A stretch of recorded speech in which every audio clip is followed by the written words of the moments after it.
There's one facilitator who's leading the class, right? They're kind of the leader of the whole group, and they introduce the topics, they introduce the tasks for students to do. And then once they've given background information, maybe they've asked a few questions to the students in the whole room, then it's okay, let's start the task, let's start the discussion. Then it goes over to you and your small group of students, right? And then you work on the task together, whether that's getting them discussing a topic or working on a team project where they have to do a team presentation or design something together, right? So yeah, you'll be supporting your students and also, of course, sharing your experiences as well. Okay. Yeah, and as was just identified, some of the goals of our programs, we've heard a lot of these, which is great. So yeah, confidence using English. We want to build their confidence to use English as a communication tool. We do cover lots of different topics, as we just talked about, right? Identity, leadership, positive thinking, amongst many, many others. Yeah, and it's all about learning different perspectives. So we have group leaders from many countries, so the students will get to meet all of you in the program. Yeah, listen to your experiences and learn about your country and your culture as well.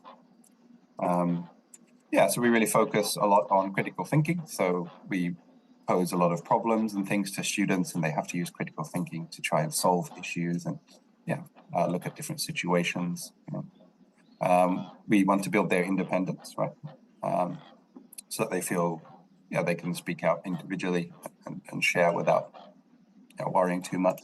And then lastly, becoming more globally minded, right? So from learning from all of our group leaders and thinking about things outside of Japan as well, they can expand their worldview, right, in our programs. So yeah, those are kind of the main points. Very quick review of what our global studies programs are about. Right? And thanks again for those who shared. So let's get on to the roles and responsibilities of being a group leader. Right? And I have another couple of questions I will throw out to a few of our members, and then we'll move on to some small group discussion afterwards. So yeah, my first question that I'm going to throw out here is, as an international student here in Japan, how can you be a role model for Japanese students, Japanese junior high school and high school students? So how can you set a good example for them, or how can you inspire them as a student here in Japan from another country? Let's see. I'm going to choose somebody else now. Nados, how do you think you can be a good role model? Okay, thank you. So I think we international students moved out from our country, our families, and we are here living alone, trying to lead our life, having a responsibility by ourselves. So I think they could be inspired by us, like trying to know how to handle responsibilities, to learn new things, even though we are still learning and trying to figure out everything, but still having the courage to come here is, I think, inspiration itself. Yeah, absolutely.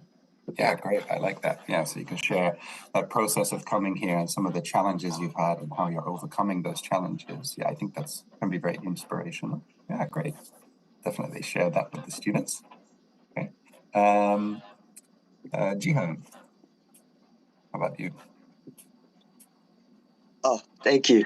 I think that Japanese students want to know about the foreigners, people, including us.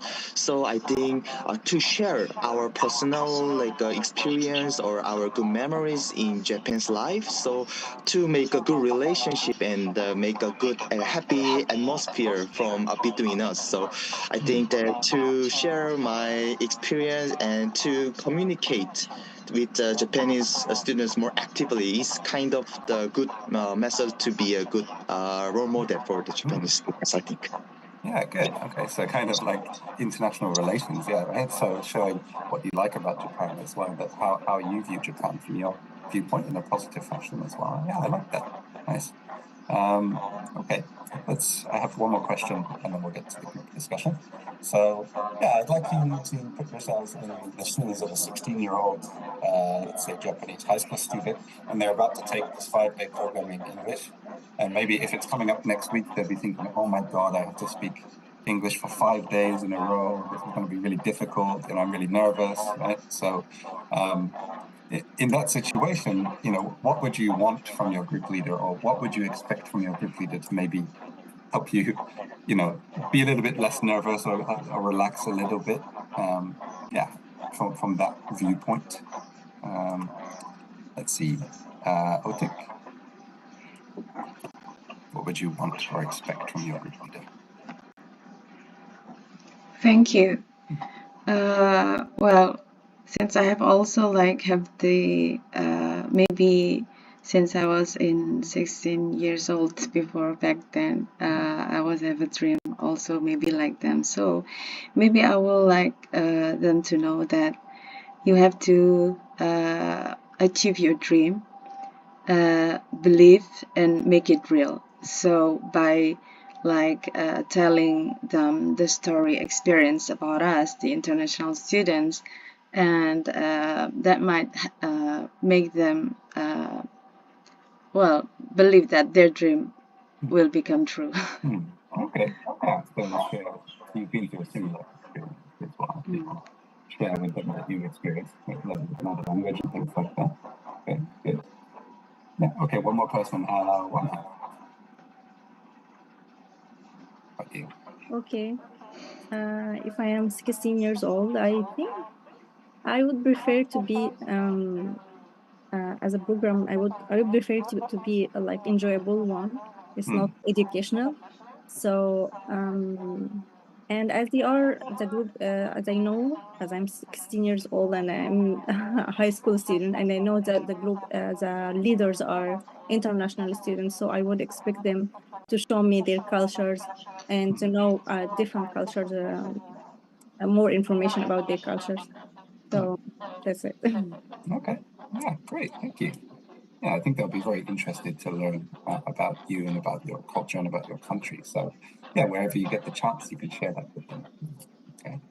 All right, great. So some really good answers there. And yeah, we're going to keep our discussion going, but for the next part, I'm going to put you into some small groups, and we're going to keep making lists basically of, we've talked about some really positive things, and already talked about some of the things that group leaders should do, right?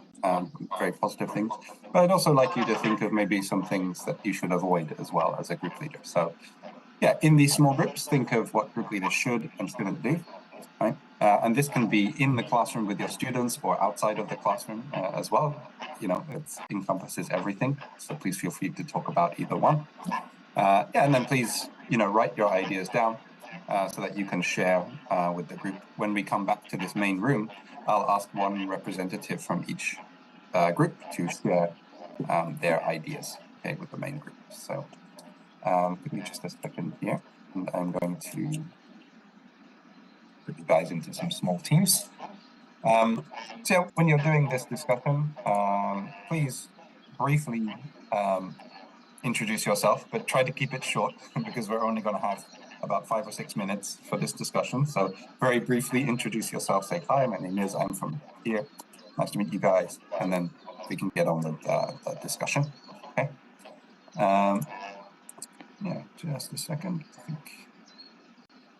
Let me see, 1, 2, 3, 4. We'll have one slightly larger group, that's okay.